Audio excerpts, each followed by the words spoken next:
Epstein stuff, because they know that this above story was coming down the pipeline, right? This is not a coincidence.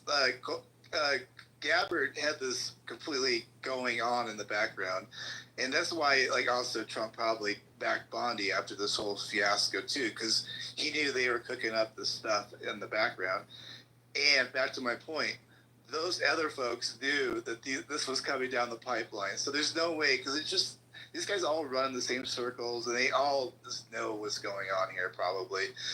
And they probably known for months, actually. So, in my opinion, if we just went by what Trump's words were about the Democrats and this hoax, is that they were like, okay, let's just like lob this quickly at Trump and get this in the cycle and get them like get MAGA all riled up, knowing that none of this is true, you know what I mean, in a way, or that he's going to foul up and do something that's going to get himself in trouble with the way he reacted, and he almost did, or he might have. We'll see here with his own base. But at the end of the day, they're going to lose, because I do think the above stuff is more concerning to them than the actual stuff that they're actually hoping that have released or whatever, whatever this stuff is. I think this stuff is more concerning to the left, the stuff above in Obama, because if you take out Obama, the whole domino chain falls for the Democrat Party. They're basically finished.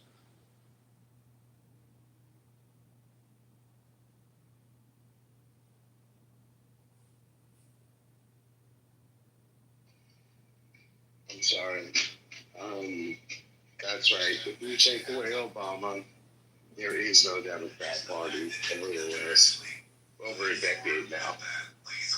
But it does worry me that, like, how the fuck did that statement get out from Van Bondi? How the fuck did anyone, with any brain at all, think that memo was going to just like, okay, well, we'll just get rid of it. I guess we'll just suffer the consequences from the 24-hour news cycle, and then this will all be forgotten. Like, what idiot consultant gave that advice? Like, what was the purpose of that? Like, how retarded are you, Pam Bondi? And why do we have to go through that with our own people? Like, what negative consequences politically could Pam Bondi have had from first of all, saying all the shit that she said, and then second of all, going to the mic and saying, no, we don't have this. He definitely committed suicide, and also he probably wasn't a spy for intelligence agencies, U.S. or otherwise. What forced this idiot to let that memo out? Or do you guys think that was like a fake memo or whatever?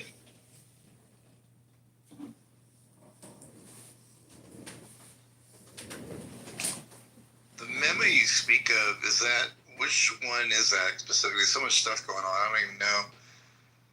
The one that isn't even verified, I don't think.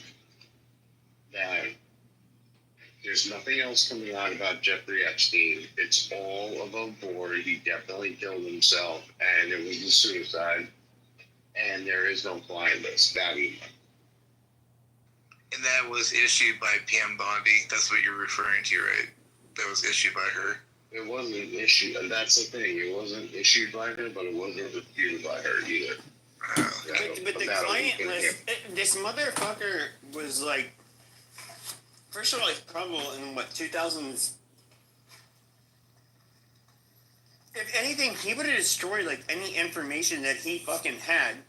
If he was an intelligence asset, like a lot of people like this to think, he doesn't have to keep that evidence, in his home whatsoever. Literally, that evidence would be taken by the foreign government in which he was an asset of. To sit here and think that he would leave behind, that this guy was dumb enough to leave behind some kind of like intricate, I don't know, like list which could implicate a whole bunch of people in like nefarious shit. I don't think that's how it would work.